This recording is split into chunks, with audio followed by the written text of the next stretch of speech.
These influencers are sus. Something smells off. And it ain't waffle fries. Understanding the space that we exist in. This is not a Black-owned space. We haven't created or designed the algorithms, right? A good, somebody was having a conversation about TikTok and how TikTok is a Chinese-owned company. So the algorithm is different depending on the market that it's in. If it's in America, people get rewarded for buffoonery. But in China, the algorithm rewards you for intelligence, for things that are collective in nature, for things that push their people forward.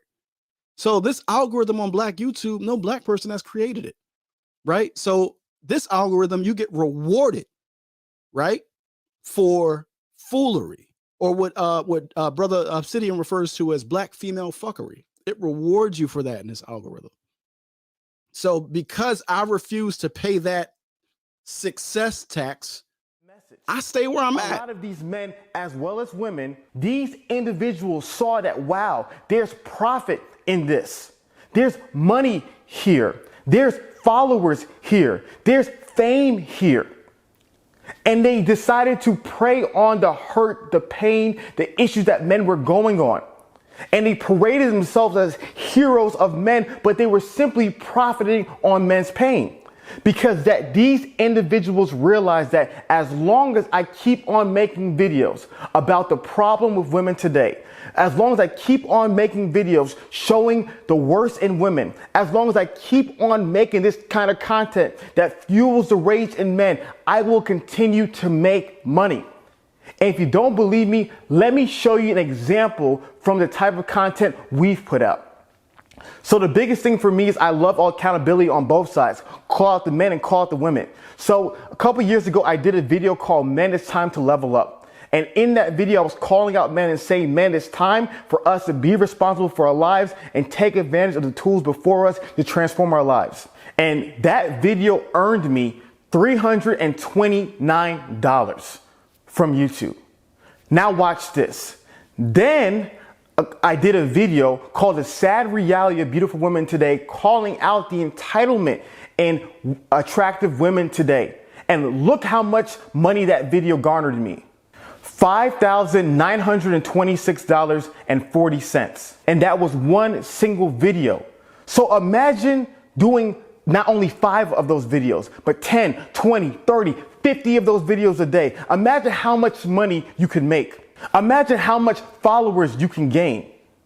Imagine how much worldly success you can attain from doing those videos. It is a profit model. Because you're talking to a random nobody. That's loser shit.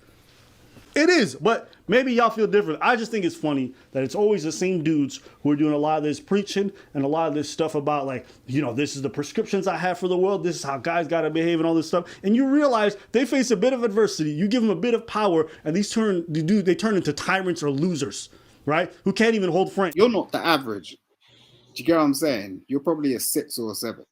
I beg your pardon. I beg your pardon. So at the end of all right, the day, hey Simon. So, No. Let him finish. I was like, I'm married. I have 3 kids. My husband makes 6 figures. So carry on with what you're gonna say. You got a woman who's way more alpha than any of these dudes combined, who's chilling. You got more money? Cool. You got a bigger? Cool.